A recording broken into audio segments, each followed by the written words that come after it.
Welcome back. This is Chapter 8, Corporate Diversification. These are my doggies. This one is Sammy.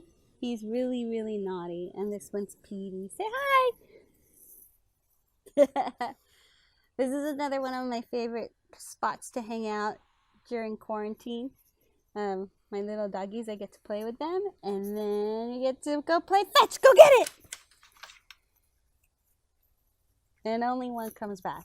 So, this is Petey. She has little bows in her hair. Okay, so Chapter 8 is Corporate Diversification. In Chapter 8, you're going to focus on 8.1, 8.2, 8.3, and 8.5. And this is really the chapter about building on your resources and competences. You're going to be able to think about picking new industries to enter, leveraging the value chain efficiencies that you've created in your company, and creating synergy.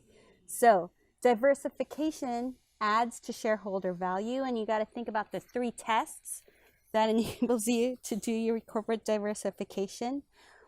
How you're going to do your diversification, whether it's through acquisition, corporate venturing, which is an internal way of developing new products or efforts or services, and then joint venturing, which is working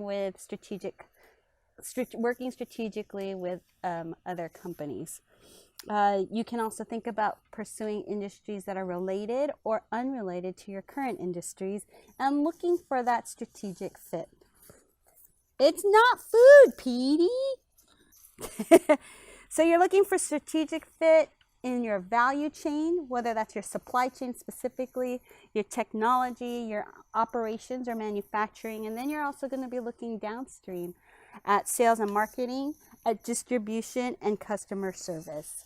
So what you want to pay special attention to in Chapter 8 is economies of scope, which is 1 + 1 = 3.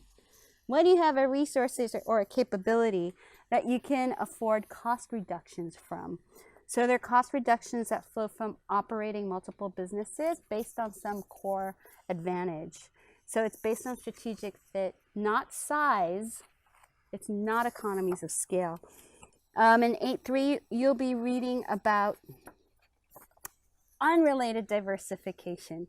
So when you decide to enter an industry that you have no business being in, it looks like, but it's still built on something you do well. And in that case, you'd be doing what the book calls corporate parenting, where you're using your financial capital to acquire, maybe restructure an undervalued company and help a company become profitable.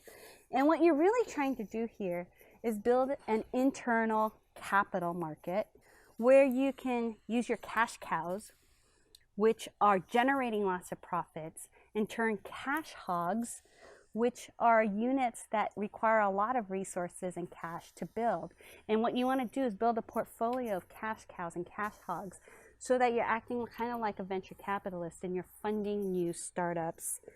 And really that comes down to what is talked about in 8.5, which are your 4 main strategic options around diversification. And that's coming down to sticking with what you've got, broadening your scope of operations through acquisitions in new industries.